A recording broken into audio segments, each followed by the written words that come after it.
हाँ तो भाई गुड इवनिंग, नमस्ते, सत श्री अकाल, कैसे हो आप लोग भाई। अब बात करते हैं, हम आज के वीडियो में बात करेंगे किसके बारे में, बीटा एलिमिनेशन रिएक्शन के बारे में। अभी हमारी केमिकल प्रॉपर्टीज ही चल रही हैं और हम बात कर रहे हैं बीटा एलिमिनेशन रिएक्शन की।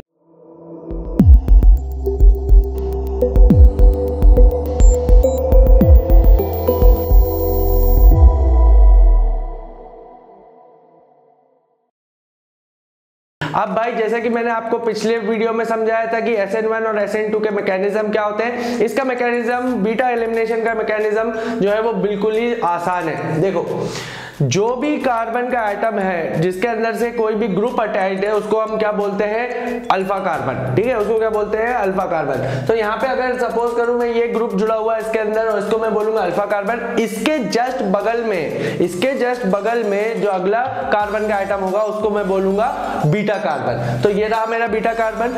इसको अगर यहाँ पे देखो OH माइनस के पास में इलेक्ट्रॉन डेंसिटी ज्यादा, मतलब कि ये क्या है, न्यूक्लियोफाइल।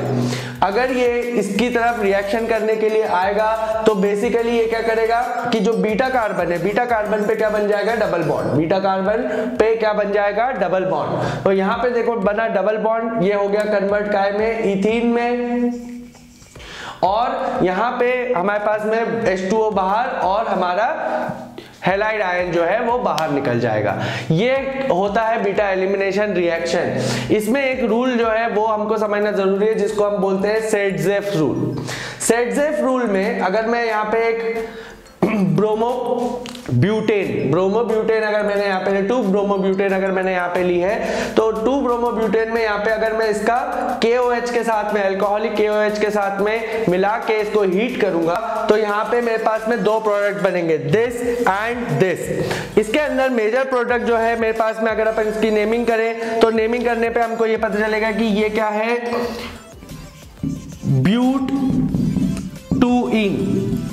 ब्यूट-2-इन, और एक हमारे पास में बनेगा ब्यूट-इन। 1 इन लिखो, एक ही बात है।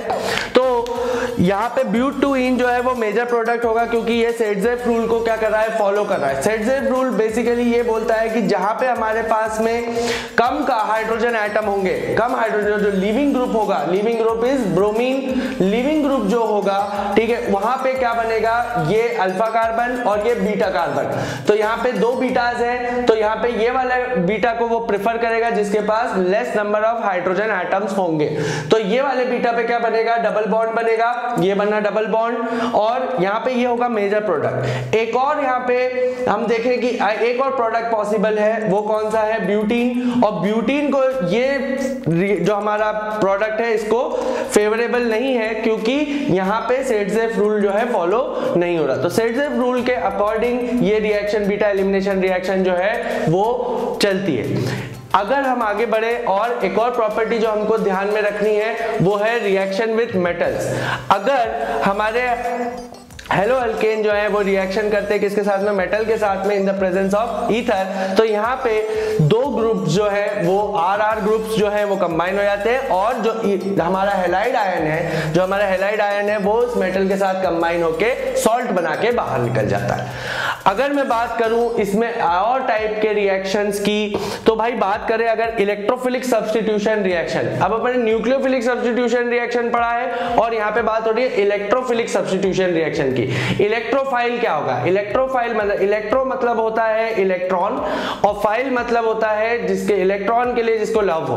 तो ये होगा क्या, पॉजिटिवली चार्ज। कैसा होगा ये, पॉजिटिवली चार्ज। इसके अंदर हमको एक रिएक्शन पढ़नी है, वो क्या है, फ्रीडल-क्राफ्ट एल्काइलेशन। अगर हम अल्काइल हैलाइड को क्लोरोबेंजीन के साथ में रिएक्ट कराते हैं तो, और उसके अंदर याद रखो जहां पे भी फ्रीडल-क्राफ्ट रिएक्शन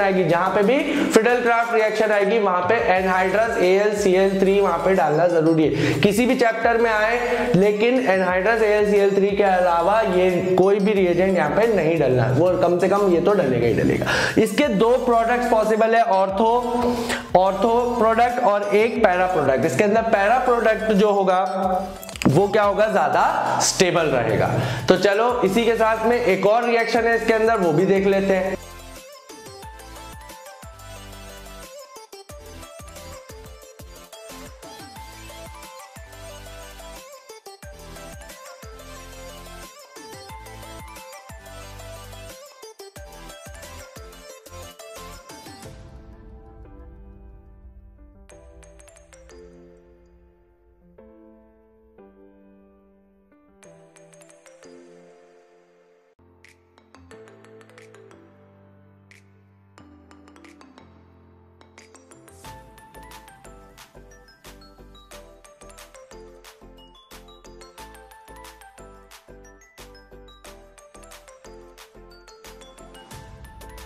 तो दूसरी रिएक्शन इसके अंदर कौन सी है, फ्रिडल-क्राफ्ट एसाइलेशन।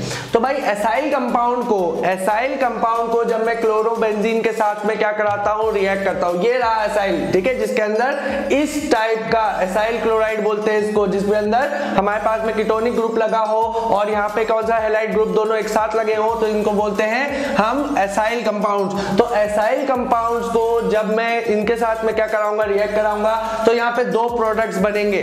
कौन से, एक ऑर्थो पोजीशन पे ये ग्रुप आके जुड़ जाएगा, ऑर्थो पोजीशन पे ये वाला ग्रुप आके जुड़ जाएगा, इतना पार्ट देखते जाओ, कुछ नहीं हो रहा है, चीजें पजल जैसी हैं, उनको एक पजल को दूसरे पजल में जोड़ना है बस। तो भाई ये वाला ग्रुप यहाँ पे आके जुड़ा, ठीक, और उसके बाद में ये वाला जो ग्रुप है ये यहाँ पे भी आके जुड़ सकता है, ये ऑर्थो पोजीशन और ये पैरा पोजीशन। तो भाई अब बताओ इन दोनों में से स्टेबल ज्यादा कौन सा होगा, हाँ इसमें सबसे ज्यादा स्टेबल होगा कौन सा, जो कि पैरा पोजीशन पे होगा। पैरा पोजीशन में मतलब कि सबसे ज्यादा हमारे पास में क्या होती है, स्टेबिलिटी होती है। चलिए इसके बाद में अगर मैं बात करूं किसकी, कि अगर मैं हेलो अरीन्स का रिएक्शन किसके साथ में कराता हूं, सोडियम के साथ में, तो अपन ने हेलो अल्केन्स के साथ में अभी देखा था कि रिएक्शन कैसे होता है उनका, तो हेलो अरीन्स के साथ में भी उनका रिएक्शन जस्ट समवॉट सिमिलर है। तो यहाँ पे देखिए मैंने यहाँ पे एक हेलो अरीन लिया हुआ है और यहाँ पे मैंने इसको रिएक्शन करवा दिया किससे, सोडियम के साथ में, इन प्रेजेंस ऑफ ईथर। तो ये जो दो बेंजीन की रिंग्स है, बेंजीन की रिंग्स आपस में क्या हो जाएंगी, जुड़ जाएंगी डाइफिनाइल, और इसके साथ में बनेगा मेरा क्या, NaCl, 2 NaCl बन रहा है, मतलब यहाँ पे क्लोरीन और यहाँ पे 2 क्लोरीन। तो ये 2 क्लोरीन किसके साथ में, Na के साथ में रिएक्ट करके सॉल्ट बना के बाहर हो जाएंगे। इस रिएक्शन को बोलते हैं Fittig reaction. Fittig reaction is a named reaction, इस वजह से आपको इसको बहुत अच्छे से तैयार करना है। जितनी भी नेम्ड रिएक्शन है बार बार लिखते जाओ, बाबा जी की यही सलाह है तुम लोगों को, जितनी नेम्ड रिएक्शन है उसको लिख के देखना, पढ़ के रखते जाओगे तो भूलते चले जाओगे, लिखोगे तो ध्यान में आ जाएगी, ठीक है। और इसमें देखो फिर से पजल ही करना है, पजल को सॉल्व करना है। यहाँ पे आप अपने पास में देखो फिर से एक क्लोरोबेंजीन, उसका मैंने रिएक्शन कराया कैसे, Na से, लेकिन इस बार मैंने एक और कंपाउंड भी डाला है यहाँ पे, CH3Cl।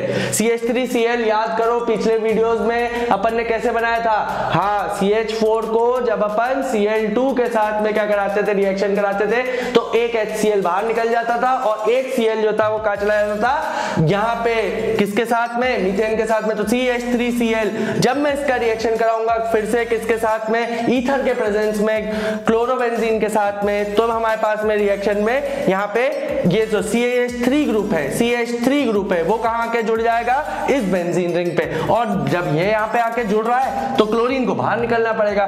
क्लोरीन को कौन अट्रैक्ट करेगा अपनी तरफ, क्लोरीन को अट्रैक्ट करेगा Na इज इलेक्ट्रोपॉजिटिव, और इस वजह से ये क्लोरीन को क्या कर लेगा, अपनी तरफ अट्रैक्ट कर लेगा। जैसे ही ये अट्रैक्ट करेगा तो ये NaCl बना के बाहर निकल जाएगा।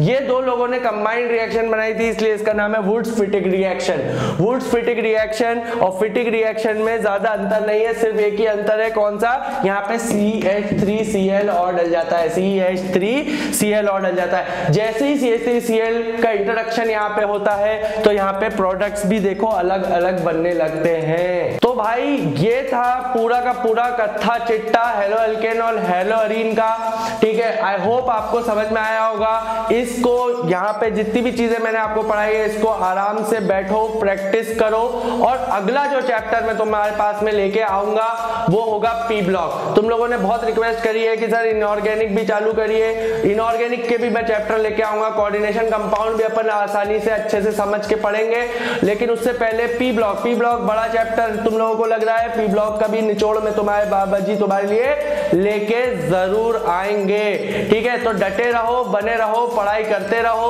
और बिल्कुल भी हिम्मत नहीं हारना है, नेवर लूज होप। आगे बात समझ में, नेवर लूज होप। तो भाई इसके साथ ही हेलो एल्केन और हेलो अरीन खत्म करते हैं और अब मिलेंगे अपन अगले वीडियो में, तब तक के लिए जय हो।